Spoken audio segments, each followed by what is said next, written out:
Vous écoutez Le Salon dans tes oreilles, une balado-diffusion dans laquelle des auteurs, des autrices et des personnalités discutent de leurs livres et des sujets qui animent l'actualité littéraire. Les enregistrements ont été faits lors du dernier Salon du Livre de Montréal. Bonjour, bonjour tout le monde. Merci d'être là pour cette rencontre avec Audrey Wilhelmy. On va parler bien sûr de littérature ensemble. Je suis très contente d'être avec toi aujourd'hui, Audrey. C'est un grand plaisir d'être là. Vraiment. Tu sais, ton livre qui vient de paraître, Plie la rivière, c'est ton 5e livre. Le premier est paru il y a 10 ans, Os. Et quand on les lit, on se rend compte qu'il y a beaucoup de connexions entre les deux. Est-ce que c'était voulu? En fait, oui, je voulais revisiter cet univers-là que j'avais mis en place il y a 10 ans, vraiment pour mesurer le travail qui a été fait dans les 10 dernières années, pour voir comment mon imaginaire s'est développé, comment ma langue s'est précisée, mon rapport au conte, parce qu'on est quand même, dans les deux cas, dans un univers qui est entre le roman et le conte. Donc, j'avais envie de retourner là pour faire le point d'une certaine façon. Je trouve ça intéressant parce que avant de parler précisément de ce livre Plie la rivière, donc qui est paru chez Le Méac en septembre dernier, je me disais moi-même, en 10 ans, donc, tu as été, d'abord découverte, mais ensuite tu t'es fait une place en littérature au Québec, en France aussi, parce que tu es publié chez Grasset. Quelle différence est-ce qu'il y a entre la Audrey d'il y a 10 ans et celle d'aujourd'hui, du point de vue de l'écrivaine et de la personne? Mon Dieu, de la personne, il y a énormément de différences qui 10 ans, quand j'ai 36 ans maintenant, il y a 10 ans, j'en avais 26. C'est des années qui comptent beaucoup. J'ai évidemment beaucoup enraciné mon identité, mon corps, mon rapport à la vie, au monde, à l'écriture, à l'art, mais plus globalement, j'ai défini un peu ma place de femme dans une vie qui a eu un lot d'épreuves liées à la féminité aussi. Donc, tout ça m'amène aujourd'hui dans une posture vraiment plus solide. Puis du point de vue de l'écriture, c'est un peu la même chose. J'ai l'impression, c'est que ce chemin-là m'amène à être, beaucoup mieux en contrôle de ce que je fais, mieux en contrôle de mes outils, de comprendre ce que je veux créer chez le lecteur puis réussir à le faire. Je suis beaucoup plus consciente de ma pratique, mettons, que je l'étais quand j'ai écrit « Ah, c'est sûr et certain ». Plus confiante aussi, j'imagine. J'ai jamais beaucoup douté. Je n'ai pas de nature à douter dans la vie. Donc, j'ai toujours été confiante, mais je me rends compte que ma confiance d'aujourd'hui est plus enracinée dans quelque chose de solide que ma confiance d'il y a 10 ans. Donc, dans Plie la rivière, tu reprends le même personnage que dans ton premier roman, Os, paru il y a 10 ans, le personnage de Noé, une femme et une fille, parce qu'on la voit à différents âges, très particulière, qui parle pas beaucoup, mystérieuse, qui endure beaucoup d'épreuves puis qui semble jamais se plaindre. Comment ce personnage-là t'est apparu il y a 10 ans et pourquoi tu sens le besoin aujourd'hui de la reprendre dans ton nouveau roman? Comment elle est apparue? Il y a 10 ans, elle est apparue en dessinant, en fait. J'avais dessiné, je cherchais des idées pour mon mémoire de maîtrise. J'avais dessiné un personnage, puis j'avais mis des ronds dans ses cheveux, dans le dessin, parce que je trouvais que c'était beau dans le dessin. Puis j'étais comme, c'est intéressant, pourquoi ce personnage-là aurait des ronds dans les cheveux? J'ai fini par me dire que ça pouvait être des grelots. Puis j'étais comme, OK, mais pourquoi quelqu'un aurait des grelots? C'est un personnage qui pourrait faire de l'épilepsie, puis donc que ça sert d'alerte que les grelots qui se mettent à teinter. Donc, ce personnage-là est apparu vraiment à partir de cette idée-là. Puis, c'était déjà aussi un dessin à mi-chemin entre le livre pour enfants et un côté beaucoup plus érotisé qui était du côté de l'adulte. Donc, l'espace du conte était comme une prolongation naturelle de l'image. Puis, le personnage de Noé, dans les dernières années, a été présent dans mon écriture, pas juste dans ces deux livres-là, Quand j'ai fini Blanc Résine en 2019, c'était la première fois depuis mon secondaire 1 que je finissais un projet sans en avoir un autre en tête. En général, je finis un livre, mais 3-4 mois avant la fin, j'ai déjà commencé à travailler sur quelque chose de nouveau. Là, je suis arrivée au bout de Blanc Résine qui m'avait demandé énormément d'énergie.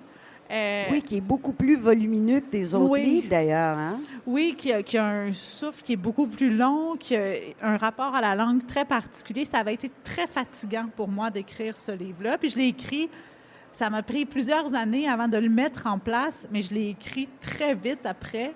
Donc, tout ça m'a comme un peu brûlé. Puis, dans le fond, l'univers d'Os puis le retour au conte ont été une façon de retourner dans l'écriture progressivement. T'sais, après cette fatigue-là, j'ai eu besoin d'aller vers quelque chose de circonscrit, que je maîtrise bien, qui est très évocateur, qui permet de jouer sur plusieurs niveaux de sens. J'avais besoin de retourner vers cette sorte d'écriture-là.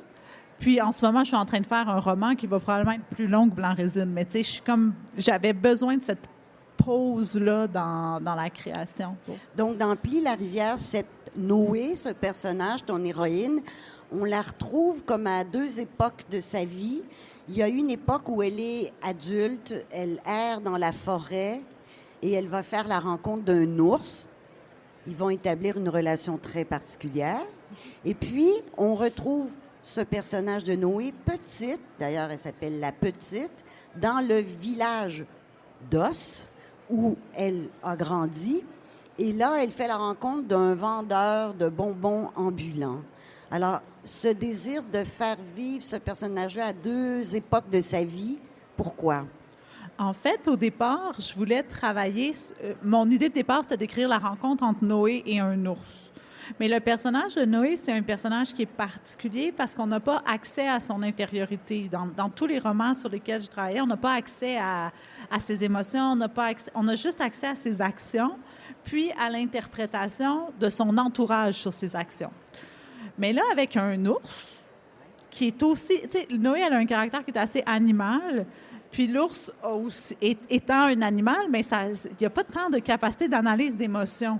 Fait que là, je me retrouvais avec deux personnages qui pouvaient pas vraiment me donner d'outils interprétatifs ou en donner Mais au lecteur. pourquoi un ours? À cause d'une sculpture que j'ai vue à Paris, en fait, qui m'a vraiment saisie au Jardin des Plantes. Il y a une espèce de sculpture vraiment impressionnante au tournant d'un... Tout est en fleurs, tout est super beau. Puis à un moment donné, il y a une sculpture d'ours dans laquelle qui a empalé un personnage que c'est pas très clair si c'est un homme ou une femme. Puis avec deux griffes de même. Puis à la ceinture de ce personnage-là, il y a un bébé ours mort qui est attaché.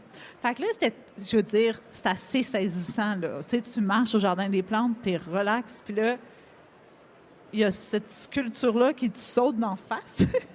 Puis, oui, elle est haute, tu sais, grandeur nature, mettons. Fait que c'était vraiment très saisissant. Puis c'était un voyage un peu particulier. En tout cas, je passe sur les détails, mais j'ai marché énormément. Puis j'ai été amenée à réfléchir sur la question de la marche beaucoup. Puis donc, le personnage de Noé avec l'ours, c'est un personnage qui marche essentiellement, puis qui, là, est arrêté et va à la rencontre de l'ours. Donc, c'est comme ça qu'est arrivé l'ours dans le texte, en fait, là. Parce que l'ours peut être dangereux, mais il peut aussi être une proie. Mais c'est ça qui était intéressant, c'est que je voulais travailler sur la question de la prédation, puis de l'apprivoisement, en fait, les deux. Puis, dans la structure du texte, l'ours, essentiellement, l'automne est en place, l'hiver arrive. L'ours veut manger Noé. Noé veut la peau de l'ours pour l'hiver. Donc, les deux se retrouvent à être prédateurs et proies l'un de l'autre. Puis, c'était cette espèce de dynamique-là qui m'intéressait, où finalement, à travers la prudence puis la prédation des deux, mais ils s'apprivoisent, en fait. Ils se trouvent à apprendre à se connaître, à comprendre les habitudes de l'autre, à s'observer, puis finalement à s'entraider. Donc, c'était le renversement de cette tension de prédation qui m'intéressait. Alors, c'est intéressant parce que tu le disais, puis là, on le comprend à la lumière de ce que tu dis aussi. on est vraiment dans la fable, le conte. Hein. Les personnages sont très typés. Dans certains autres de tes livres, tu as des ogres. En fait, c'est des êtres humains, mais qui se transforment en ogres. C'est tout un imaginaire que tu déploies. Qu'est-ce que ça te donne d'entrer dans ce genre d'univers-là parallèle? Est-ce que tu devrais écrire, je sais pas, un roman beaucoup plus réaliste, avec une histoire simple qui se déploie? Hein, parce que c'est vraiment pas ta voix. Non, c'est sûr que je ferais pas ça. Mais c'est vraiment pas mon style. Puis c'est pas comme ça que mon cerveau est construit non plus. Mon imaginaire est vraiment construit sur le frame de mes romans. Là. C'est pas, c'est pas un exercice pour moi d'écrire mes livres. Mon imaginaire est construit de cette façon-là. Mais la fonction du conte spécifiquement, puis de la fable, c'est que ça me permet d'aller beaucoup plus loin dans l'exploration des tabous, dans l'exploration de la violence, dans l'exploration d'un imaginaire où, finalement, la moralité, elle est difficile à définir. C'est vraiment ce qui m'intéresse, c'est de confronter le lecteur au fait que ce qui est écrit là est choquant, mettons, mais est complètement compréhensible à la lumière du contexte qui est mis en place. Mais si j'abordais les sujets qui m'intéressent dans un contexte plus réaliste, ça serait trop problématique, ça serait pas intéressant, puis on passerait à côté de la liberté d'interprétation, en fait. Je trouve ça intéressant. Tu dis, ben oui, ça peut choquer dans un sens, parce que il y a un de tes romans, c'est Le corps des bêtes, je crois, qui est axé sur l'inceste, mais l'inceste qui est comme assumé, c'est-à-dire tout le monde pratique un peu l'inceste, puis c'est leur façon d'être. Bien, c'est que c'est compliqué. Mais tu sais, mettons, dans le contexte de cette famille-là, il n'y a personne autour. Donc, ça devient difficile de entièrement condamner la situation. Il y a comme tout un contexte autour qui vient légitimer n'est pas le bon mot, mais qui vient expliquer, en fait, cette situation-là. Puis, tu sais, mettons, dans Pli la rivière, on a un personnage, donc Noé est adulte d'un côté, mais Noé est enfant aussi, elle a 11 ans, puis elle essaye de séduire le marchand de bonbons. Donc, il y a un renversement qui se produit. On a tendance à voir les marchands de bonbons comme des êtres dangereux ou quelque chose comme ça. Là, on n'est pas du tout dans ce contexte-là. C'est encore une espèce de renversement de proie puis de prédateur. Puis Noé, elle a 11 ans, puis elle est toute nue, elle essaie de le séduire. Elle est dans un mode vraiment de charme que le marchand de bonbons, comme sait pas du tout quoi faire avec ça, là. Il est excessivement mal à l'aise. Donc, j'aime beaucoup. Puis t'inverses les rôles. J'inverse les rôles, mais la question demeure de c'est quoi le comportement adéquat attendu pour ce marchand de bonbons-là. Si on était dans un texte réaliste, je pourrais pas dire les mêmes choses que dans un univers qui est fantasmagorique. Il y a un autre de tes livres où tu mets en scène un personnage dans Les 100, ton roman Les 100, qui est une fable, encore une fois, très cruelle, sanglante, où tu mets en scène un genre de barbe bleue, hein, qui profite du corps des femmes et qui ensuite en dispose comme il veut. Non, mais là, je suis pas d'accord avec cette définition-là du personnage, par exemple. Non. Parce qu'il y a quelque chose qui est très axé sur son désir à lui, alors que ces femmes-là assument pleinement leur sexualité. Ils ne profitent et disposent pas comme il veut. Ils profitent et disposent en consentement total avec la personne qui est devant lui. C'est vrai, les femmes le provoquent. Oh oui, il y a un jeu, puis il y a un jeu qui est très intéressant dans Les 100, qui est une question de qui a le pouvoir, en fait. Parce que même si c'est lui qui semble occuper une place dominante, il le fait à la demande des femmes, puis sans leur consentement, puis sans leur accord, il fait rien. Donc, mais il est dans une tension perpétuelle tant que l'accord, la permission n'est pas donnée. Donc, il y a quelque chose du pouvoir de ces femmes-là sur lui qui est aussi très, très important dans le texte. Encore une fois, il n'est pas juste le prédateur. Donc ça, c'est vraiment un noyau là, que tu explores. En fait, ce qui m'intéresse surtout, c'est la question que des personnages ne soient pas victimes seuls. C'est plus... Le prédateur, oui, OK, il n'est pas juste prédateur, mais il n'est pas juste prédateur parce que les personnages féminins ne sont pas victimes de personnes. Elles sont souveraines, elles font leur choix, parfois qu'on peut questionner, mais elles le font entièrement. Donc, pour moi, ce qui m'importe plus, c'est de mettre en scène des femmes qui ne seront pas victimes d'un cadre, d'un contexte, d'une personne. Noé, elle est victime, mais elle n'est pas vraiment victime. Elle est extrêmement provocante, elle est extrêmement libre, puis elle est globalement indifférente à la force des hommes ou à la violence qui lui est infligée. Elle la cherche même. Elle la cherche, ou elle est tellement indifférente qu'elle en est vraiment insultante et provocante pour ceux qui sont autour. Donc, ce jeu sur la position de victime est ce qui m'intéresse le plus, en fait. Pourquoi? Parce que je pense que c'est une question de caractère. J'ai pas une nature très, très victimaire dans la vie. Puis... mais c'est parce que c'est comme une forme d'empowerment, mais de se dire, je peux faire mes choix. Tu sais, c'est comme assumer jusqu'au bout qu'est-ce qu'on fait, qui on est. C'est ça, ça m'intéresse. C'est difficile à expliquer. Je n'ai pas une réponse plus précise que ça, mais la question de est-ce qu'on peut être au-delà de la position de victime, même quand on est face à des actions qui pourraient nous placer dans une position de victime, c'est vraiment ça qui m'intéresse, en fait, là. Est-ce que tu es consciente que parfois, quand on te lit, on ressent un malaise? J'espère. Parce que ça serait vraiment déconcertant sinon. Mais oui, oui, c'est ça l'idée. C'est vraiment ça l'objectif. En fait, je veux que les livres amènent le lecteur à être empathique aux situations de désir, aux situations de... Par exemple, dans Le Corps des bêtes, avec la petite fille Mie qui demande à son oncle de l'initier à la sexualité, ce que je voulais, c'est qu'on comprenne... Elle est toute petite, puis elle se dit, ben moi aussi, je veux savoir faire l'amour, puis je vais demander à mon oncle qui me le montre. Je vais lui demander à mon oncle qui me le montre parce que c'est absolument le seul homme autour de moi qui peut me le montrer. J'ai 3 petits frères de 7 ans, 5 ans, puis 3 ans, ils vont pas me montrer ça. Puis il y a mon père. Je peux pas demander Puis c'est une petite fille qui comprend la nature, qui a beaucoup, beaucoup, beaucoup observé les animaux. Elle le comprend à partir des cycles de la nature qu'elle peut pas demander à son père, que ses frères sont trop jeunes. Elle n'a jamais vu d'autres hommes de sa vie que son oncle puis son père. C'est hyper logique pour elle. Puis le lecteur ne peut pas dire « ton raisonnement n'a pas de sens ». Dans le raisonnement, il y a du sens à l'intérieur du texte, à l'intérieur de cette réalité-là, mais il y a du sens. Donc, mais c'est malaisant.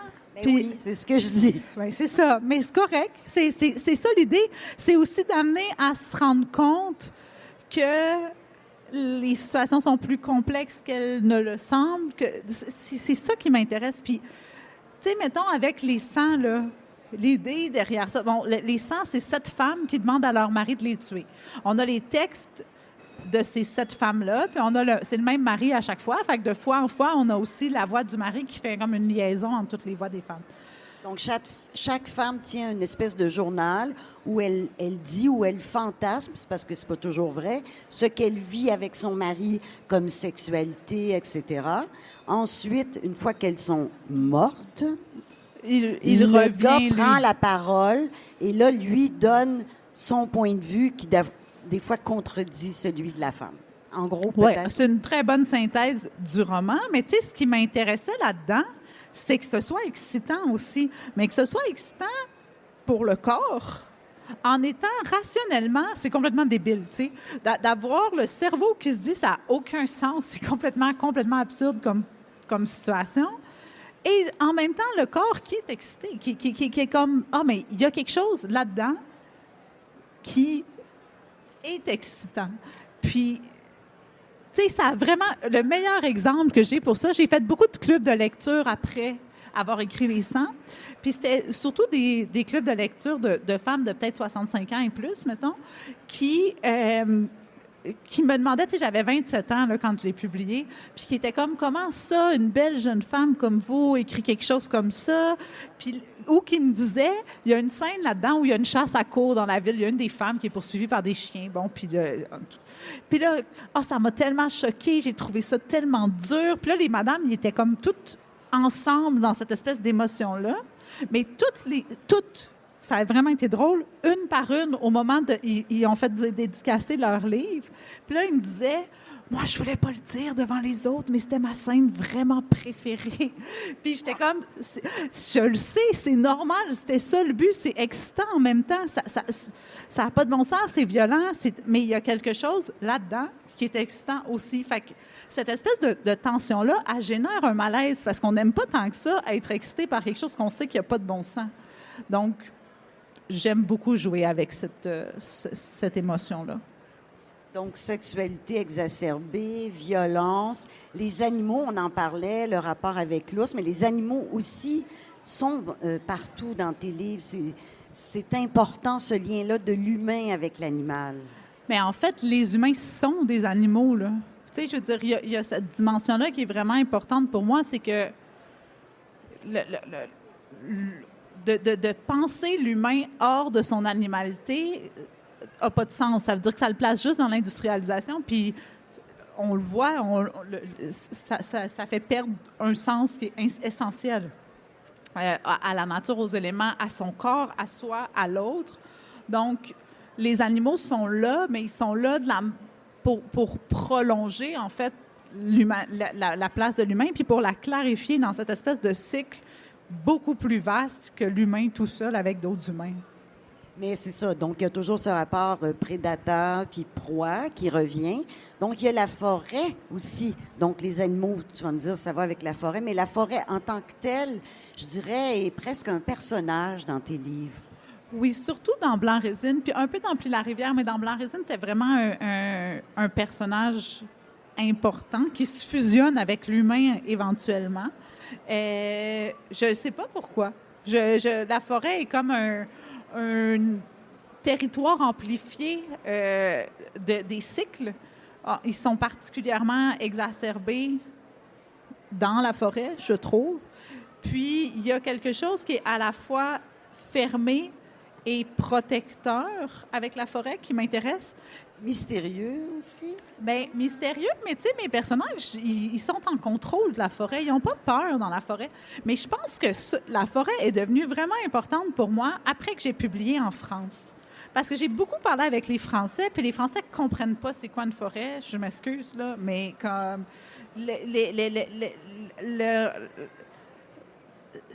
ils n'ont pas la même vision du tout de l'espace forestier. D'une part, leurs forêts sont domestiquées dans le sens où sont nettoyées, sont super circonscrites. C'est des espaces contrôlés, c'est des espaces qui leur font peur. Dans les contes, la forêt est maléfique systématiquement. C'est là qu'il y a les loups, c'est là qu'il y a les ours, c'est là qu'il y a les dangers. Il n'y a pas de... Alors qu'ici, la forêt, c'est pas ça. Donc, à force de parler avec eux de forêt, on dirait que ça a comme exacerbé mon besoin de la placer autrement dans ma littérature à moi, parce que j'étais comme, la forêt que vous avez dans votre tête puis la forêt dont moi je parle, c'est pas la même, puis je veux l'écrire pour que vous le compreniez, en gros. Audrey, on peut dire que tu as le don pour les titres. Je ne sais pas si c'est toi qui es choisi. Ah, c'est pas toi? Ça dépend. Parce que, le corps des bêtes, ça va. Les sangs. Os, le premier, c'est OSS, c'est le nom du village où l'action se passe. L'autre, Blanc-Résine, qui est ton 4e roman. Mais Plis-la-Rivière, ça veut dire quoi? Plis-la-Rivière, dans le livre, c'est un chant que le personnage de Noé chante. Donc, c'est une chanson qui revient puis qui ponctue les fragments, en fait, qui sert à faire le lien entre les moments au présent où elle est dans la forêt avec l'ours et les moments au passé où elle est avec le marchand de bonbons. Donc, cette chanson-là fait un pont entre les deux temps. Puis, elle a quelque chose de très provocateur parce qu'elle la chante un peu comme un défi, particulièrement au marchand de bonbons. où elle dit « Essaie, plie la rivière, point serré, l'eau fuit entre tes doigts ». En gros, elle est en train de lui dire « Tu peux pas me plier de toute façon. » Il y a cette espèce de on peut pas plier une rivière, puis comme la rivière, tu pourras pas me plier non plus. Noé, c'est un personnage aquatique. Son nom est déjà un peu en écho à ça. C'est un personnage sirène, un petit peu. Donc, elle a ce côté indomptable, même insaisissable, qui va avec l'idée d'essayer de plier une rivière, ce qui est impossible. Et donc, elle ne pliera pas. Exactement. Mais elle n'est pas... Mais comme en fait, elle ne sera même pas dérangée par la tentative d'être pliée. Une rivière, si on essaie de plier ça, elle ne s'en rend pas compte puis elle s'en fout, là. Donc, c'est un peu cette espèce... C'était la façon la plus... concrète, avec beaucoup de guillemets, que je pouvais utiliser pour montrer la perception que Noé a d'elle-même, en fait. Vu que c'est un personnage qui parle pas, auquel on n'a pas accès à son intériorité vraiment, avec ce chant-là, elle se positionne, puis elle se place aussi dans une posture de nature aussi. Donc, voilà, c'est ça le titre. Audrey, tu es née à Cap-Rouge. Tu as passé une grande partie de ta vie à Montréal. Et récemment, il y a 2 ans, je crois, tu es déménagée à la campagne dans une maison ancestrale. Est-ce que ça change ton rapport à l'écriture, ton écriture? En fait, ça change tout, mais je ne sais pas si ça va changer tant que ça ma façon d'écrire à proprement parler, mais ça change mon rapport à l'écriture parce que ma maison a 200 ans, elle est extraordinaire, mais elle est vieille, et par exemple, elle demande d'être chauffée au bois, donc elle a ses plaintes électriques, je veux dire, mais si je la chauffe à l'électricité, ça va me coûter à peu près 700 $ d'hydro par mois, ça n'a pas de bon sens. Fait que tout ce travail très concret de la maison. Faire un feu, là, c'est une satisfaction immédiate. Genre, je vais chercher mon bois dehors, j'allume mon poêle marche, il garde mon thé chaud toute la journée. Donc, il y a quelque chose d'extrêmement tangible à ces satisfactions-là. J'ai des gigantesques potagers récoltés, plantés. Je veux dire, je le vois pousser, je le mange. Il y a quelque chose de très immédiat qu'il n'y a absolument pas dans l'écriture. Donc, ça vient ça vient contrebalancer, en fait, le temps de l'écriture du texte de façon très satisfaisante. Parce que tu ne peux pas te perdre dans l'écriture tout le temps, là. Non, mais il faut que tu ressortes mettre une bûche, tu sais. Il faut que j'aille le faire. Je suis rendue avec 7 oiseaux, 2 chiens. Bien, il faut que je m'assure que mes oiseaux, ils ont de la bouffe, puis que faut que je change leur eau aux 3 jours. Puis comme... Tout ce rapport-là aux choses concrètes fait une grosse différence. Et aussi que j'ai accès à de l'espace auquel je n'avais pas accès. Fait que je suis rendue avec... Au départ, c'était pas censé être comme ça, mais maintenant, il y a 4 ateliers différents dans ma maison. Puis, je vais en construire un à l'extérieur aussi. Donc, j'ai des lieux... Comme toute ma maison est rendue un espace de création, en fait. Je fais de l'impression artisanale, je fais de la gravure, je fais de la reliure, je fais de la peinture, je fais de la couture, donc, ça devient une vie qui tourne, tout est créatif, puis tout vient alimenter l'écriture aussi. La place du jardinage dans ma pratique était déjà là, elle va être plus concrète. La couture, dans mon prochain roman, c'est vraiment, vraiment important. Il y a comme... Donc, cette vie-là, et par la maison, a comme trouvé une forme de totalité et de cohérence que je veux plus vraiment perdre. On l'attend quand, ton prochain roman? 2023. Bien, on a très hâte. Ça va prendre un petit bout de temps encore. Bonne écriture. Merci beaucoup. Bonne campagne. Bon jardinage. Merci. Merci beaucoup. Hein? Merci d'avoir été là, tout le monde. Merci. Merci à vous.